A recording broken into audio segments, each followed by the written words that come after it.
시청자 여러분 안녕하십니까? 8월 첫째 주 BTV 주간 종합 뉴스 시작합니다. 인천이음 캐시백 축소를 두고 여전히 공방이 이어지고 있습니다. 유정복 인천시장은 인천이음 캐시백 축소는 민선 7기 시정부가 결정한 사항이라고 다시 한번 강조했습니다. 그러면서 필요 예산과 운영 방식 등을 면밀히 검토 중이라고 밝혔습니다. 이정윤 기자의 보도입니다. 7월 1일부터 캐시백이 대폭 축소된 인천이음. 시민들의 반발은 큽니다. 이전처럼 캐시백 10%를 유지해달라는 요구가 커지고 있습니다. 캐시백 축소를 두고는 여야 간 공방도 이어지고 있습니다. 취임 한 달을 맞은 유정복 인천시장은 캐시백 축소는 민선 7기 시정부가 결정한 사항이라고 못 박았습니다. 7월 1일 0시부터 한도를 30만 원 줄이고 캐시백 요율을 5% 낮추는 조치를 6월 달에 한 겁니다. 거기 위원회에서 결정을 하고 민선 7기에서 행정부 시장 결재를 해서 7월 1일 0시부터 시행을 한 거 이것이 팩트입니다. 유 시장은 필요 예산과 운영 방식 등을 면밀히 검토 중이라고 밝혔습니다. 그러면서 내년에 국비 지원이 불투명한 상황에서 캐시백 10%를 유지하려면 5천억 원이 필요하다고 설명했습니다. 이것이 저소득, 자영업 이분들에게 도움이 될 수 있는 방향으로 해서 서민 경제를 끌어올린다는 취지인데 여기에 이제 부합되도록 해야 되는 부분이 있습니다. 그다음에 이 운영의 문제도 지금 들여다보니까 개선점이 꽤 있는 것으로 확인이 되고 있습니다. 이거는 굉장히 디테일하게 지금 검토를 하고 있습니다. 유 시장은 서울시, 경기도 3자 회동을 통해 수도권 매립지 현안도 풀어나가겠다고 밝혔습니다. 유정복 인천시장과 오세훈 서울시장, 김동연 경기도지사는 지난달 첫 회동을 열었고 다음 달 초 인천에서 두 번째 모임을 가질 예정입니다. 새 지자체가 함께 해결 방안을 논의하고 정부의 적극적인 지원도 요구한다는 계획입니다. 앞으로 필요하다면 대통령께도 더 한번 보고를 하고 그래서 취지는 나가겠습니다. 조금 그래도 다행스러운 부분은 대통령께서도 분명히 대체 매립지를 조성을 해서 이 문제를 해결한다고 약속을 하셨고 필요하다면 총리실에서 이 부분을 같이 관여해서 할 수 있도록 이렇게 채널을 하고 있고. 취임 한 달을 맞은 유정복 시장은 임기 초반 방향성 정립이 중요하다고 강조했습니다. 또 안정적인 시정 운영에 초점을 두고 첫 조직 개편과 인사를 단행했다고 설명했습니다. BTV 뉴스 이정윤입니다. 이처럼 유정복 시장이 진화에 나섰지만 정치권에서는 인천이음 캐시백 축소를 두고 내탓 공방이 벌어지고 있습니다. 시민단체는 합리적인 대책 마련을 촉구했습니다. NIB 이하영 기자입니다. 지난달을 기점으로 혜택이 5%로 축소된 인천이음. 시민들은 기존 10% 캐시백 혜택을 돌려내라고 아우성입니다. 인천시 시민시장실 게시판엔 이음카드 혜택 축소에 반대하는 글로 가득합니다. 혜택이 축소되고 한 달, 실제로 카드 사용은 크게 줄었습니다. 충전액은 36% 감소했고 결제액은 25%나 줄었습니다. 혜택 축소로 인한 시민들 외면에 인천 정치권은 내탓 공방을 이어가는 중입니다. 27일 유정복 시장이 개인 SNS를 통해 인천이음 캐시백 축소는 박남춘 시정부가 한 일이라고 밝히자 민주당 소속 인천시의원 14명 전원이 합동 성명을 내고 유정복 시장은 핑곗거리를 찾을 시간에 민생 회복 방법을 조속히 마련하라고 질타했습니다. 이어 국민의힘 인천시장도 성명을 내고 어불성설이라 외치는 민주당 소속 인천시의원들이 어불성설이라며 반격했습니다. 정치권의 끊이지 않는 논쟁에 시민단체까지 나섰습니다. 인천평화복지연대는 내탓 공방이 아닌 유정복 시정부가 시민들이 만족할 만한 합리적인 대책을 서둘러 마련해야 할 것이라고 지적했습니다. 시민사회나 시민들 입장에서는 정치권 간의 이제 공방보다는 이음카드에 대한 실질적인 대책이 빨리 나왔으면 좋겠다 이런 고민이고요. 이음카드 캐시백 요율을 5%로 할 것이냐, 10%로 할 것이냐, 아니면 그 중간 단계로 할 것이냐라고 하는 정책 방향을 빨리 결정을 하고. 유정복 시장은 지난 1일 기자간담회를 통해 한정된 예산을 인천이음에 어떻게 사용할지 신중하게 검토 중이라고 밝혔습니다. 이제 이것을 지금 저희는 검토를 하고 있어요. 이 시민의 그 진짜 소중한 재원인데 가장 시민들한테 유용한 방법으로 이음카드가 운영되어야 되지 않습니까? 전국 최대 규모의 지역 카페인 인천이음. 시민들의 많은 사랑을 받은 만큼 향후 정책 방향에 관심이 쏠리고 있습니다. NIB 뉴스 이하영입니다. 환경부는 민선 8기 임기 시작에 맞춰 수도권 10개 시에 소각장 신설을 촉구하는 공문을 보냈습니다. 2026년 생활 폐기물 직매립 금지에 앞서 2025년까지 소각장을 건립하라는 건데요. 인천에선 광역 소각장 2곳 신설이 추진되고 있지만 일정은 빠듯합니다. 배상민 기자입니다. 2026년부터 수도권에선 종량제 봉투에 담긴 생활 폐기물 매립이 금지됩니다. 이와 관련해 환경부는 지난달 1일 수도권 10개 시장에게 2025년까지 소각장 설치를 촉구하는 공문을 보냈습니다. 공문을 보낸 곳은 서울시와 인천시, 경기도 8개 시 등입니다. 이들 지자체는 현재 소각장 처리 용량이 50톤 이상 부족한 곳입니다. 인천의 경우 소각장이 신설되는 곳은 서부권, 북부권 2곳으로 남부권은 기존 송도 소각장 활용, 동부권은 부천 소각장 활용을 협의 중입니다. 중구, 동구와 옹진군 일부를 담당하는 서부권 자원순환센터는 1일 처리 300톤 규모로 입지 후보지 타당성 조사 용역이 진행 중입니다. 입지선정위원회를 구성을 해서 2회까지 입지선정위원회를 진행을 하고 관련 똑같은 법적 절차인 그 입지선정 후보지 타당성 조사 용역을 착수를 해서 추후에 입지선정위원회 착수 보고에 관련 보고를 할 예정이 있습니다. 시는 가급적 올해 안에 소각장 입지를 선정해 국비 확보를 거쳐 2024년 공사에 들어간다는 계획입니다. 서구청이 자체 건립하는 서구 강화군 광역 소각장의 경우 진행이 더딥니다. 앞서 소각장 후보지 공모에서 한 곳도 신청한 곳이 없었는데 현재 입지선정위원회조차 꾸려지지 않은 상황. 소각장 설치 계획 승인을 받은 경우 1년의 유예기간을 뒀지만 2026년까지 소각장을 설치하기에는 여전히 빠듯합니다. 환경부는 주민 수용성을 높이기 위해 소각장을 지하화할 경우 사업비와 주민지원기금 조성을 확대할 방침이지만 사업이 정상 추진될지 주목됩니다. BTV 뉴스 배상민입니다.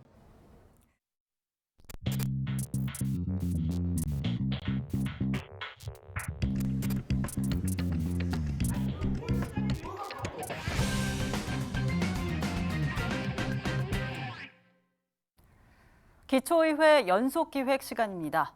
오늘은 서울과 인천 등 수도권 기초의회를 중심으로 의장단 업무 추진비를 자세히 들여다봤습니다. 사용 내역 일부는 법 위반 소지가 있어 보였습니다. 여전히 업무 추진비를 공개하지 않는 곳도 여럿 있었습니다. 기초의회 의장단 업무 추진비 사용과 공개 실태를 먼저 김대우 기자가 취재했습니다. 업무 추진비는 일부 의원들에게 주어지는 일종의 추가 예산입니다. 기초의회인 군 구의회의 경우 의장이나 부의장, 상임위원장이 되면 직무를 수행하는 데 드는 비용 등으로 이 업무 추진비를 사용할 수 있습니다. 의장과 부의장 등의 경쟁이 치열한 이유 가운데 하나이기도 합니다. 이런 의장단 업무 추진비는 어디서, 어떻게, 또 얼마나, 무슨 이유로 썼는지 공개하는 추세입니다. 주민들의 알 권리를 위해서입니다. 보통 기초의회는 보시는 것처럼 누리집을 통해 의장단 업무 추진비 사용 내역을 공개하고 있습니다. 그렇다면 서울과 인천 등 수도권 기초의회들은 제대로 또 잘 공개하고 있을까요? 누리집을 통해 공개하고 있는 기초의회의 업무 추진비 사용 내역을 살펴봤습니다. 8대 후반기 서울 노원구의회 의장의 경우 올해 1월 사용한 업무 추진비 금액이 한 번에 12만 원과 18만 원 등으로 동일합니다. 1인당 3만 원씩 일괄적으로 썼다는 겁니다. 무엇보다 어디서 사용했는지 장소가 없습니다. 다른 기초의회가 공개한 의장단 업무 추진비 내역과 가장 큰 차이를 보이는 대목입니다. 일단 업무 추진비의 사용 용도를 좀 명확하게 먼저 규정할 필요가 있을 것 같고요. 그리고 특히나 이제 3만 원씩 지출한 경우는 너무 시민들이 보더라도 납득하기 어려운, 한두 해도 아니고 매번을 그렇게 지출하는 것에 대해서는 분명히 문제 제기를 해야 될 필요가 있다고 생각합니다. 또한 이제 공개되어 있는 업무 추진비 또한 이제 정보들이 너무 부족하기 때문에 시민들이 실제 이것이 어떻게 사용됐는지 확인할 수 있는 정보들을 더 구체적으로 명확하게 공개해야 될 필요가 있다고 생각합니다. 올해 1월 당시 서울도봉구의회 의장은 업무 추진비를 같은 장소에서 자주 사용했습니다. 그것도 도봉구가 아닌 경기도 의정부시에 있는 한 음식점입니다. 도봉구의회 업무 추진비 조례는 공적인 의정 활동과 관련이 적은 시간과 장소에서 업무 추진비를 사용하는 걸 제한하고 있습니다. 조례 위반 소지가 있다는 해석이 나오는 이유입니다. 인천 서구의회의 경우 올해 2월 의장 업무 추진비로 적십자 특별회비를 냈습니다. 지난해도 마찬가지입니다. 법적으로 사용 가능한 범위지만 논란이 될 수 있다는 지적이 나옵니다. 특정한 식당에 계속해서 반복해서 가는 거 이런 경우 같은 거 좀 의심스러운 부분들이 있고요. 특히 이제 인천 사례들처럼 이렇게 좀 기부를 한다거나 뭐 이런 자선행위에다가 이제 업무 추진비 쓰는 경우들이 있는데 이게 뭐 법적으로 금지하고 있는 부분은 아니지만은 또 그런 좀 기부 행위를 좀 자신의 홍보를 위해 사용한다라면은 좀 세금으로 좀 자기를 빛내는 약간 이런 행위가 좀 문제가 될 수 있다고 봅니다. 이렇게라도 의장단 업무 추진비를 공개하는 기초의회는 그나마 나은 편에 속합니다. 여전히 공개하지 않는 곳이 있기 때문입니다. 인천은 10개 기초의회 모두가 의회 누리집을 통해 의장단 업무 추진비를 공개하고 있는 걸로 취재 결과 확인됐습니다. 하지만 서울은 다릅니다. 25개 기초의회 가운데 18곳만 현재 의장단 업무 추진비 사용 내역을 의회 누리집에 올리고 있습니다. 구의회 3분의 1 정도는 스스로 공개하지 않고 있는 겁니다. 누리집을 통해 공개하지 않는 이유로 해당 기초의회들은 강제 사항이 아니라는 점을 주로 들었습니다. 당연한 거죠. 일단 세금을 사용한 내역들은 공개를 해야 된다라는 게 뭐 일반적인 원칙인 거고요. 정보 공개 원칙인 건데, 근데 요새는 어쨌든 뭐 대통령까지 업무 추진비 내용에 대해서 대략적으로라도 이제 공개를 한 상황이기 때문에 지방의회에서 이거를 사전 공개를 안 한다는 건 좀 이상한 일이라고 생각합니다. 공개된 의장단 업무 추진비 내역을 자세히 보면 내용 역시 제각각인 점도 풀어야 할 숙제입니다. 서울 강서구의회는 현재 의장이 쓴 업무 추진비만 그 내역을 공개하고 있습니다. 또 서울 중구의회는 의회 누리집이 아닌 구청 누리집을 통해 제공하고 있습니다. 서울 노원구 의회처럼 업무 추진비를 사용한 장소가 포함되지 않는 경우도 있고 월별로 공개하는 기초의회가 있는가 하면 분기별로 공개하는 곳도 있습니다. 적어도 그 업무 추진비를 공개하지 않으면 안 되는 시스템과 또 공감대가 일단 갖추어져야 될 거고요. 업무 추진비를 비롯해서 이 지방의원이 쓴 국민의 세금, 지역 주민의 세금에 대해서 어느 정도로 충실하게 공개하고 투명하게 사용했는지의 여부도 역시 각 정당들이 공천할 때 굉장히 중요한 평가 기준으로 삼아야 한다. 일부 기초의회는 BTV 취재 과정에서 새로 출범한 9대 때부터는 의장단 업무 추진비를 공개하는 방안을 논의하거나 검토할 계획을 세우고 있다고 밝혔습니다. 뒤늦은 감은 있지만 이제는 모든 기초의회가 의장단 업무 추진비를 공개해야 하는 이유, 바로 주민들의 혈세인 만큼 누구나 쉽게 확인할 수 있어야 하기 때문입니다. BTV 뉴스 김대우입니다. 네, 보신 것처럼 기초의회 업무 추진비는 집행 내역이 불투명한 데다 제대로 공개도 되지 않아 눈먼 돈이라는 지적이 이어지고 있는데요. 일부 기초의회에선 투명성과 청렴성을 높이기 위해 관련 조례를 제정하고 있습니다. 하지만 여전히 많은 기초의회가 조례조차 제정하지 않고 있고 조례를 제정하더라도 보완책이 필요한 실정입니다. 계속해서 이정윤 기자가 보도합니다. 동대문구의회가 지난해 제정한 업무 추진비 집행 기준 및 공개에 관한 조례입니다. 공적인 의정 활동과 무관한 개인 용도 사용이나 공휴일과 주말, 야간 시간대에는 사용을 제한하고 있습니다. 또 친목회나 시민사회단체 등에 내는 각종 회비는 물론 의정 활동과 무관한 동료 의원들 간 식사도 사용할 수 없다고 명시돼 있습니다. 특히 연 1회 이상 외부 전문가를 포함한 점검단을 구성해 집행 실태를 점검할 수 있고 부당 사용자에 대해선 환수 조치나 징계 요구 등을 취하도록 했습니다. 구의회 스스로 자정 노력에 나선 건데 모든 기초의회가 조례를 제정한 것은 아닙니다. 업무 추진비 집행 기준과 공개에 관한 조례를 제정한 기초의회 얼마나 되는지 살펴봤더니 서울은 25개 기초의회 중 강북구, 노원구, 도봉구의회 등 11개 기초의회가, 인천은 10개 기초의회 중 계양구, 미추홀구, 연수구의회 등 단 3곳만 조례를 제정했습니다. 기초의회가 조례 제정을 꺼리고 있는 건데 시민들의 적극적인 요구가 필요하다는 지적입니다.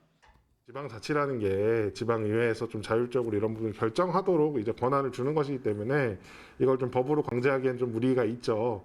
대신에 이걸 결국에는 이제 지역 주민들이 좀 의원들에게 요구를 할 필요도 있을 것 같아요. 모 의회 같은 경우는 이제 의원들이 이거를 발의를 했다가 공개 조례를 발의를 했다가 이게 좀 그 부결이 되니까 이제 시민들이 굉장히 항의를 많이 해서 다시 이제 이거를 의결을 하게 되는 뭐 이런 상황들도 있었거든요. 그런 거를 봤을 때 어쨌든 시민들이 계속해서 좀 감시의 눈을 놓지 않고 의원들에게 투명하게 공개를 하라라는 요구를 해야 된다고 생각을 합니다. 조례를 제정했어도 보완책은 필요합니다. 가장 중요한 건 집행 실태에 대한 점검. 하지만 정기적인 모니터링이나 외부 기관을 통한 점검 조항이 빠져 있는 조례가 대부분입니다. 사실상 어디에서도 감사를 받지 않는 셈입니다. 누가 이제 잠자는 호랑이의 구터를 뽑을 수 있겠냐, 이 모니터링을 누구한테 할 거냐, 주체가 명확하지 않기 때문에 이건 뭐 시민참여위원회를 꾸리든지 어쨌건 객관적으로 평가할 수 있는 곳이 있어야 되는데 그런 곳 없이 모니터링만 한다. 그러면 실제 그 돈을 사용하는 사람과 사용받는 사람들이 같은 상황에서 누가 그것을 정확하게 모니터링하고 지적할 수 있을지가 의문이고, 그래서 이런 조례를 좀 더 구체적으로 개정을 해서 시민들의 참여를 확대하는 방향으로 제정을 하면 좀 더 투명하게 업무 추진비가 사용될 수 있지 않을까 생각합니다. 업무 추진비는 말 그대로 공적인 일을 할 때 쓰라고 월급 말고 더 주는 돈입니다. 해외에선 정치인들이 업무 추진비로 생필품을 샀다가 정치 생명이 끝나기도 하고 정권이 바뀌는 일도 있습니다. 업무 추진비는 바로 국민의 세금이기 때문입니다. 영국은 상원의원의 업무 추진비가 문제가 돼서 노동당에서 보수당으로 정권이 바뀝니다. 그 노동당 의원들이 업무 추진비 중에 강아지의 애견샵을 갔을 때 법인카드를 썼다든지 뭐 이런 것들이 문제가 돼서 노동당이 정권을 잃었죠. 결국은 이 법인카드나 업무 추진비의 문제는 세금에 대한 문제이기 때문에 세금으로 사용되는 모든 활동들은 통제받아야 된다라고 하는 것을 잊지 말으셨으면 좋겠다고 하는 겁니다. 그래서 BTV 뉴스 이정윤입니다. 도성훈 교육감 2기 공약 실천 계획 청사진이 제시됐습니다. 학생 성공 시대를 위한 5대 공약과 111개 사업이 마련됐는데요. 보도에 배상민 기자입니다. 도성훈 교육감 제2기 준비위원회가 활동을 마무리하면서 새로운 4년의 약속에 대한 인천교육청의 계획을 발표했습니다. 인천교육의 비전은 학생 성공 시대를 여는 인천교육. 모든 아이들이 결대로 성장하는 그런 성공을 의미합니다. 그래서 모두가 1등을 할 수는 없지만 모두가 성공을 할 수 있겠다. 그래서 학생 성공 시대를 여는 인천교육 이렇게 비전을 정했습니다. 5대 공약 111개 공약 실천 사업을 마련했습니다. 첫 번째 공약은 안전에 안심을 더하는 책임 교육입니다. 유초, 아침 돌봄, 저녁 돌봄 확대 이 사업을 1호 공약 사업으로 제안하게 됐습니다. 학교폭력, 등굣길, 감염병 안전을 포함한 학생 안전 종합 대책을 마련합니다. 두 번째는 꿈을 디자인하는 진로, 진학, 직업 교육입니다. 이번 5개 공약 가운데서 제가 가장 주안점을 둔 것은 진로였습니다. 우리 아이들의 코로나 이후에 변화된 환경과 나가야 될 준비가 굉장히 막혀 있었기 때문에 우리 아이들에게 어떻게 하면 이 진로를 잘 열어줄 건가. 주요 사업은 사이버 진로 교육원, 학생 미래 슈퍼비전 센터, 진로 멘토단, 꿈이음 대학, 글로벌 진로 과정 운영 등입니다. 세 번째는 미래를 준비하는 디지털 생태 교육. 학생별 디지털 기기를 단계적으로 보급하고 AI 융합 교육, 체험형 생태 환경 프로그램 등을 운영합니다. 네 번째는 함께 성장하는 포용 교육.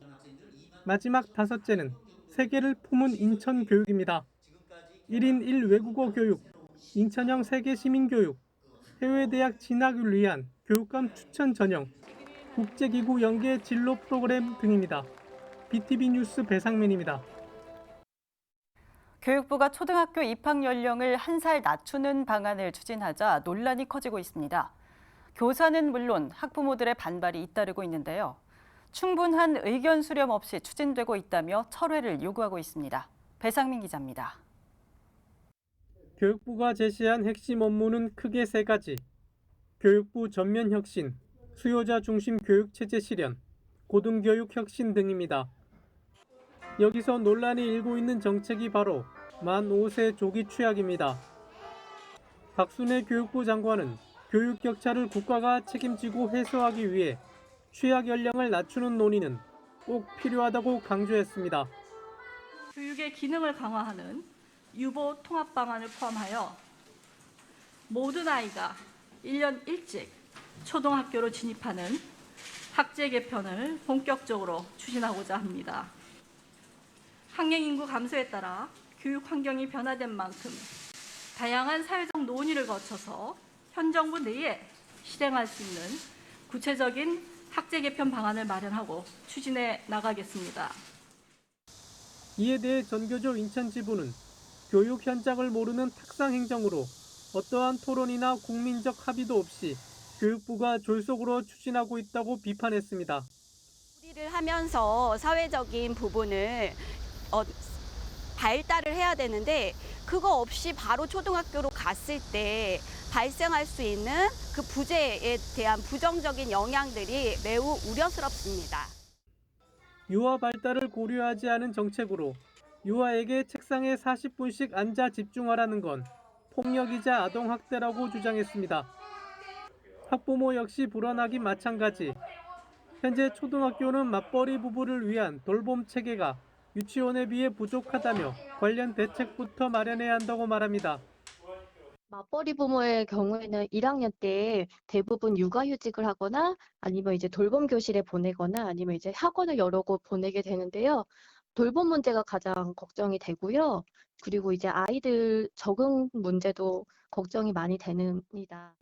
교육부는 충분한 여론 수렴 과정을 거치겠다고 한 발 물러섰지만 정책 강행 의지를 밝혀 앞으로 상황이 어떻게 전개될지 주목됩니다. BTV 뉴스 배상민입니다.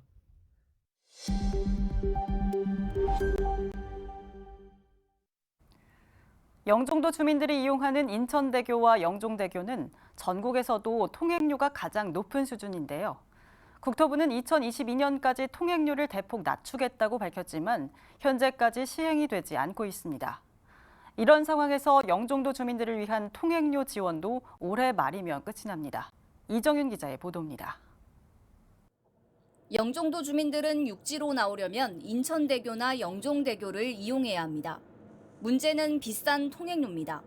인천대교는 왕복 11,000원, 영종대교는 왕복 13,200원에 달합니다. 국내 재정도로와 비교하면 2배 넘게 비싼 겁니다. 현재 영종 주민들은 통행료 일부를 지원받고 있습니다. 영종대교는 하부도로만 무료로 이용이 가능하고 인천대교는 3,700원을 감면받아 1,800원을 내고 있습니다. 하지만 통행료 부담은 여전히 큽니다. 한 가구당 자가용 한 대와 경차 한 대씩, 여기에 하루 왕복 1회로 제한되기 때문입니다. 특히 영종대교 상부도로는 통행료 지원을 아예 받지 못하고 있습니다. 이 때문에 영종도 주민들은 통행료 폐지를 요구하고 있습니다. 주민들의 경제적인 부담도 크지만 지역 발전에도 악영향을 미친다는 주장입니다. 주민들은 생활비가 증가하고 지역 기업은 교통비, 물류비 등 증가로 투자를 꺼려 지역 경제가 고립되고 있다. 결국 관광산업을 비롯해 공항 경제권 침체로 이어져 주민과 지역 기업은 막대한 경제적 피해를 안고 있다. 국토부는 지난 2018년 민자 고속도로 통행료 관리 로드맵을 발표했습니다. 2022년까지 통행료를 인하하겠다는 게 핵심인데 현재까지 강감무소식입니다. 이런 상황에서 영종도 주민들을 위한 통행료 지원이 올해 말 종료됩니다. 공항고속도로 및 인천대교 통행료 지원 조례를 보면 2022년 12월 31일까지 효력을 가진다고 명시돼 있습니다. 주민들이 계속 통행료 지원을 받기 위해서는 조례 개정이 필요한 상황입니다. 아마 많은 주민분들께서 지금 왕복 1.5, 한 대 이제 경차 한 대 이렇게 지원받고 계신데 그게 없어지는 거를 아마 상상도 못 하고 계실 거예요. 만약에 없어지면 주민들 반발이 어느 정도까지 될지도 사실 상상이 안 되는 상황입니다. 그래서 제가 생각했을 때 이제 그 기간을 단지 연장하는 거를 먼저 하는 거는 크게 문제 없을 거라고 생각합니다. 시니어는 우선 통행료 지원 기간을 2025년까지 늘리는 내용의 조례 개정안을 발의할 계획입니다. 영종 지역의 주요 현안으로 꼽히는 통행료 문제, 풀어야 할 난제가 여전히 많습니다. BTV 뉴스 이정윤입니다. 인천경제청이 청라에 영상문화복합단지 조성을 추진합니다. 앞서 비슷한 내용의 스트리밍시티가 무산된 바 있는데요. 이번에는 예정대로 사업이 추진될 수 있을지 주목됩니다. 보도에 배상민 기자입니다.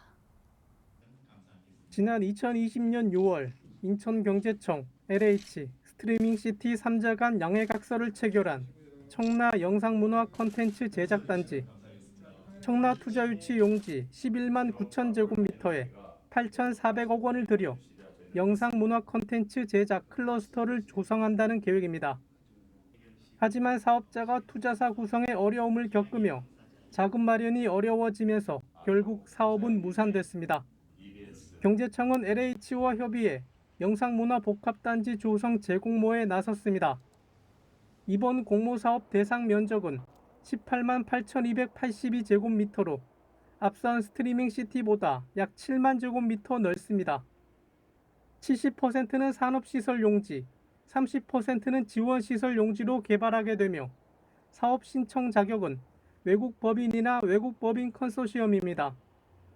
핵심 사업자는 방송사업자, 국내외 OTT 법인, 영화 제작업자, 방송영상 독립제작사 등입니다.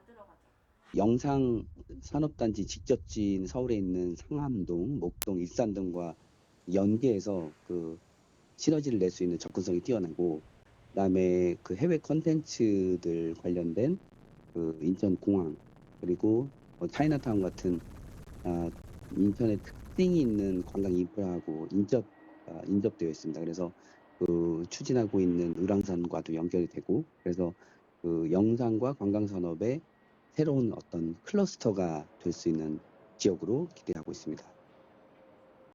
경제청은 8월 5일 사업자 공모 설명회를 개최하고 10월까지 접수를 받아 평가를 거쳐 11월 중에 우선 협상 대상자를 선정한다는 계획입니다. BTV 뉴스 배상민입니다. 서구 검단 신도시 현장에 온갖 폐기물이 방치돼 있다는 보도해드렸는데요. 신도시에 입주한 주민들의 불만이 컸습니다. 보도 이후 모든 쓰레기들이 치워졌고 안전 펜스까지 설치됐습니다. 이정윤 기자의 보도입니다. 지난 2월 검단 신도시 현장입니다. 온갖 쓰레기들이 흉물스럽게 방치돼 있습니다. 건설 폐기물은 물론 대형 타이어, 플라스틱 배관까지 쓰레기 종류도 다양합니다. 유화 아스팔트 드럼통들도 그대로 방치돼 있습니다. 현장 곳곳에는 쓰레기뿐만 아니라 사용하다 남은 건설 자재들도 쌓여 있습니다. 인천도시공사가 기반시설 공사를 발주했는데 건설사가 폐기물을 치우지 않은 겁니다. 당시 관할구청은 위반 사항에 대해 조치를 취하겠다고 밝혔습니다. 일단은 확인은 했고 위반 발견해가지고 행정처분 진행할 예정인데 관리자랑 그 행정처분 그 책임 관련해가지고 얘기 중이고 제 행정처분 할 예정이에요. 5개월 만에 현장을 다시 찾아왔습니다. 보시는 것처럼 방치돼 있던 쓰레기는 모두 치워진 상태고요. 사람들의 출입을 금지시키기 위해서 이렇게 펜스까지 설치돼 있습니다. 해당 부지에는 2025년 인천지검과 인천지방법원 북부 지원이 들어설 예정입니다. 온갖 쓰레기들로 넘쳐났던 부지는 폐기물이 모두 정비되면서 깨끗해진 상태. 쓰레기 투척을 엄격히 금지한다는 현수막도 걸려 있습니다. 매천을 산책을 하다가도 그 쓰레기가 쌓여 있고 법원 부지에 그 각종 폐기물들이 쌓여 있어서 많이 불편했는데 이제 지금은 펜스도 쳐 있고 시각적으로 많이 정화가 돼서 그 보는 산책하는데도 굉장히 좀 쾌적함을 느끼고 있어요. 검단 신도시는 지난해 12월 1단계 사업을 마쳤고 올해 안에 2단계가 준공되면 입주민은 2만 가구에 달합니다. 주민들의 민원이 계속됐던 쓰레기 문제가 관계기관의 후속 조치로 뒤늦게나마 해결됐습니다. BTV 뉴스 이정윤입니다. 2016년에 항만법이 개정되면서 항만 배후단지 개발에 민간 참여의 길이 열렸죠. 이후 인천에서도 최초로 신항 배후단지에서 민간 개발이 진행 중입니다. 이를 두고 지역 경제계와 시민사회에서 반발의 목소리가 커지고 있습니다. 민간 개발, 분양이 난개발을 일으키고 항만의 경쟁력을 떨어뜨린다며 공공개발 전환을 촉구하고 있습니다. 배상민 기자입니다. 수도권 관문항인 인천신항. 코로나19 등 어려운 여건에서도 컨테이너 물동량이 꾸준히 늘고 있습니다. 해수부는 민간 자본으로 인천신항 항만 배후단지를 개발하고 있습니다. 기존 1-1단계 2구역에 이어 다른 구역으로 민간 개발을 확대하는 것으로 알려졌습니다. 민간 개발은 부동산 투기 등 난개발과 임대료 상승으로 인한 항만의 경쟁력 약화가 우려됩니다. 이에 지역 경제계와 시민단체가 신항 배후단지 공공개발 전환을 위한 공동협의기구 구성을 인천시에 제안했습니다. 국가기관시설인 항만의 공공성을 살리기 위해 신항 배후단지 개발에 정부가 국가재정을 적극 투입해야 한다는 겁니다. 시설부도 공공개발과 사실은 맥을 같이 하는 부분이고요. 특히나 이제 항만 업단체들과 경제계에서 이 공공개발의 필요성에 대해서 오래전서부터 주장을 했고, 그리고 이제 시민사회단체는 지난 대통령 선거, 지방선거에서 각 정당으로부터 공공개발의 필요성에 대해서 공약으로 좀 채택을 받은 바가 있습니다. 실제 항만 배후단지 조성 시 정부 재정 부담률은 광양 100%, 부산 평택항 50%인데 인천항은 25%에 불과하다고 덧붙였습니다. 이들은 인천시가 신항 배후단지 공공개발 전환을 시정 방침으로 삼고 공식 선언할 것도 촉구했습니다. 유정복 시장은 내항을 시민들에게 돌려주기 위해 노력하고 있는 만큼 신항도 시민 편에서 제안을 적극 검토하겠다고 말했습니다. 그 모든 초점은 시민 전체의 이해관계, 또 지역의 미래의 발전 이런 데 초점을 맞춰서 가도록 하자. 그리고 의견들을 다 같이 조율해서 좋은 방향으로 만들어 가도록 하겠습니다. BTV 뉴스 배상민입니다. 현재 남동구의 지방채 발행액이 128억 원에 달하는 것으로 조사됐습니다. 여기에 올해 23억, 내년엔 50억을 추가로 발행한다는 계획인데요. 최근 기준금리가 가파르게 오르면서 구 재정 부담이 커질 수 있다는 우려가 나오고 있습니다. 보도에 김지영 기자입니다. 구청 홈페이지에 게시된 채무관리 계획서입니다. 남동구는 지난해에만 128억 원의 지방채를 발행했습니다. 대형 건설 사업에 필요한 돈을 마련하기 위해서였는데 만수 5동과 간석 4동 등 4개 청사 신축 사업에 86억 원, 남동 경기장 주변 종합체육시설 조성 사업에 23억 원, 9월 우수 저류시설 설치 사업에 18억 원을 빌려 썼습니다. 문제는 내년까지 빚을 더 내야 한다는 겁니다. 청사 신축 사업을 위해 남동구는 올해 지방채 23억 원을 추가로 발행합니다. 이렇게 되면 남동구가 발행한 지방채는 모두 151억 원. 2년 뒤부턴 원금만 매년 17억씩 갚아나가야 합니다. 여기에 최근 기준금리가 높아지면서 올해부터 발행되는 지방채는 금리 부담이 2배 가까이 커졌습니다.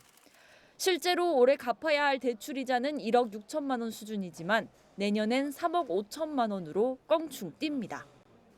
대수익 내건지 발행 안 하고 이제 저놈이 하고 이제 해야 돼. 외부 지원을 많이 확보해서 사업을 많이 잘 해야죠. 여기에 코로나19로 국내 경제가 약화되면서 세입은 줄고 복지 분야 지출은 늘면서 구비 부담은 더 커지는 상황. 이런 상황에서 남동구는 내년에 50억 원의 지방채 발행을 추가로 예고하고 있습니다. 올해 기준 남동구의 재정 자립도는 20.4%로 인구 규모가 비슷한 서구와 비교하면 10%포인트 가까이 낮습니다. BTV 뉴스 김지영입니다. 최근 아파트 단지마다 전기차 충전 시설이 늘고 있습니다. 얼마 전 전기차 충전 시설 의무 설치법이 생겼기 때문인데요. 주차장 부족과 전기차 수요 등 아파트별 사정이 달라 전기차 충전 시설 확대가 쉽지 않아 보입니다. LG 헬로비전 이관성 기자가 보도합니다. 인천 부평구의 한 아파트 단지 전기차 충전 구역입니다. 플러그인 승용차 한 대가 충전기를 사용하고 있고 나머지 충전 구역은 비어 있습니다. 이 아파트 단지에는 현재 10면의 전기차 충전 구역이 있고 14대의 전기차들이 사용하고 있습니다. 충전이 끝난 차들은 다른 전기차 충전을 위해 내연기관 주차 자리를 함께 사용합니다. 내연기관 차들은 법적으로 전기차 충전 구역에 세울 수 없습니다. 이미 포화 상태인 주차장에 하루 중 대부분 비어있는 전기차 충전 구역이 늘어나니 주민들의 주차장 불만 여론은 늘고 있습니다. 정부가 전기차 충전 구역을 확대하는 정책도 반갑지 않습니다. 최근 인천연구원이 조사한 100세대 이상 인천 아파트 전기차 의무 설치 충족 비율입니다. 인천 동구와 연수구, 남동구와 서구가 10% 아래를 밑돌고 있는 가운데 인천 평균도 8.4%에 불과합니다. 현행법에 따라 100세대 이상 신축 아파트는 전기차 충전 시설을 2025년까지 총 주차면의 5%까지 확보해야 합니다. 2022년 1월 이전 지은 아파트는 총 주차면의 2%까지 전기차 충전 시설을 확보해야 합니다. 2,200여 세대가 살고 세대당 주차 면수가 1.2대인 기축 아파트의 경우 전기차 충전 주차면을 52개까지 만들어야 하는 셈입니다. 주민들에게 전기차 충전 시설 확대가 급하지 않은 이유는 주차장 부족뿐만이 아닙니다. 자동차를 주문한다고 해서 바로바로 출고되는 것도 아니고 시간이 1년 정도 소요된다고 들었습니다. 주문하는 사람이 얼마나 될까 하는 생각이고요. 그 기간이 3년입니다. 3년 동안 51대 채워지기까지 시간이 걸리지 않을까라는 생각입니다. 상황이 이렇다 보니 전기차 충전 시설 확대를 위해 전기세 환급 등과 같은 인센티브가 필요하다는 시각도 있습니다. 주민들이 적극적으로 충전기를 설치할 수 있도록 인센티브 정책을 좀 발굴하고 주민들이 전기차 충전 시설 확대를 주저하는 이유는 또 있습니다. 유지 관리 걱정입니다.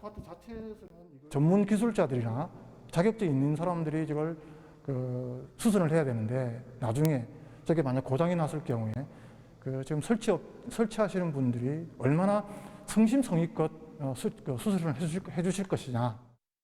100세대 이상 아파트 전기차 충전 시설 의무 설치 법정 시한은 2025년까지입니다. 주차장 부족과 전기차 수요, 충전 시설 관리 걱정 등 상황은 주민들의 판단을 어렵게 만들고 있습니다. 헬로티비 뉴스 이관서입니다. 동구 배다리는 헌책방 거리로 잘 알려진 곳인데요. 이 배다리 일대가 문화예술거리로 변화하고 있습니다. 동구가 문화예술인과 청년, 다문화 상인들의 창업을 지원하고 있는 건데요. 현재까지 30개 점포가 문을 열었습니다. 이정윤 기자의 보도입니다. 배다리에 새로 문을 연 공방입니다. 초상화부터 액자, 미니어처 인형까지 반려동물과 관련한 다양한 용품들이 전시돼 있습니다. 이곳에선 공예용품을 직접 만들 수도 있습니다.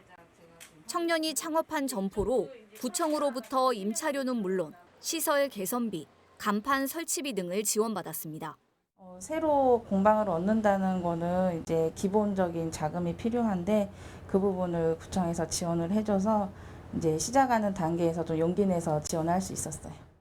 배다리 일대가 문화예술거리로 변화하고 있습니다.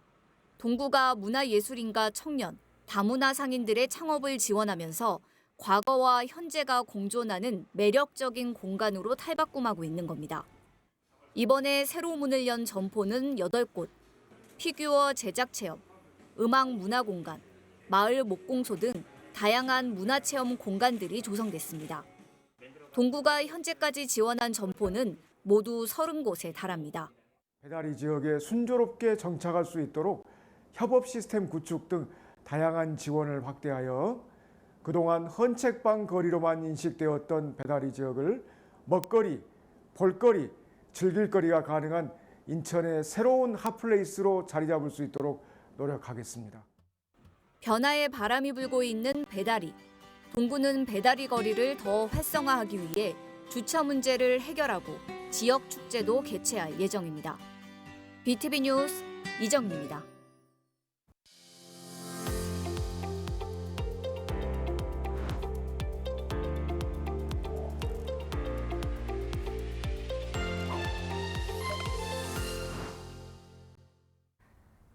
비우미 경제다 시간입니다. 요즘 인천에선 낡은 청바지나 자투리천을 활용해 만든 멸종위기동물 전시회가 열리고 있는데요. 환경도 보호하고 멸종위기 동물에 대한 경각심도 느낄 수 있는 소중한 기회가 되고 있습니다. 김지영 기자입니다. 낡은 청바지로 만든 귀신고래입니다. 1920년대 초반까지 한국 연안에서 쉽게 볼 수 있던 귀신고래는 대량 포획으로 개체수가 급감했고 현재는 심각한 멸종위기에 처해 있습니다. 멸종위기 야생생물 1급으로 지정된 저어새와 흰 콧불소, 두루미도 한자리에 전시됐습니다. 인간이 버린 쓰레기를 삼킨 돌고래의 뱃속엔 플라스틱과 비닐 등이 가득 차 있습니다. 이런 동물들이 멸종 위기 중이라는 걸 확실하게 알 수 있었고 천으로 업사이클하는 것도 되게 신기했고요. 재활용을 해야겠다 하면서도 그냥 재활용 폐기물로 버리는 경우가 많은데 이걸 재활용하니까 원래 청바지는 그냥 입는 건데 이렇게 또 새롭게 변신할 수 있다는 걸 알게 됐어요. 동물인형 디자이너 출신의 백순아 작가는 지난 2019년부터 버려지는 자원을 활용해 멸종위기동물을 제작해왔습니다. 자투리천, 커피 원두 포장재, 폐현수막 등을 작가만의 방식으로 가공해 작품의 소재로 차용한 겁니다. 새 것? 이런 것 말고 그냥 업사이클 버려지는 자원으로 멸종위기 동물을 만들어서 전시를 하면은 조금 더 의미도 있고 사회적 가치도 좀 있고 그래서 사람들한테 조금 더 스토리나 의미를 전달할 수 있겠구나. 이번 전시는 인천 업사이클 에코센터 3층 전시장에서 열리고 있습니다. 사전 신청을 통해 작품에 대한 이야기와 설명을 들을 수 있는 전시 해설 프로그램에도 참여할 수 있습니다. 버려진 물건에 새로운 가치나 디자인을 첨가해서 만드는 것을 업사이클링이라고 하는데요. 시민들이 듣기에는 조금 어려운 단어일 수가 있습니다. 그래서 친근하게 우리 주변에서 찾아볼 수 있는 인형이라는 소재로 사라져가는 멸종위기종들에 대해서 우리가 한 번 더 생각을 해보고 버려지는 자원을 활용한 아이디어로 탄생한 이번 전시. 환경도 보호하고 멸종위기동물도 기억하는 소중한 기회가 되고 있습니다. BTV 뉴스 김지영입니다. 이상으로 BTV 주간 종합 뉴스를 마칩니다. 시청해주신 여러분 고맙습니다.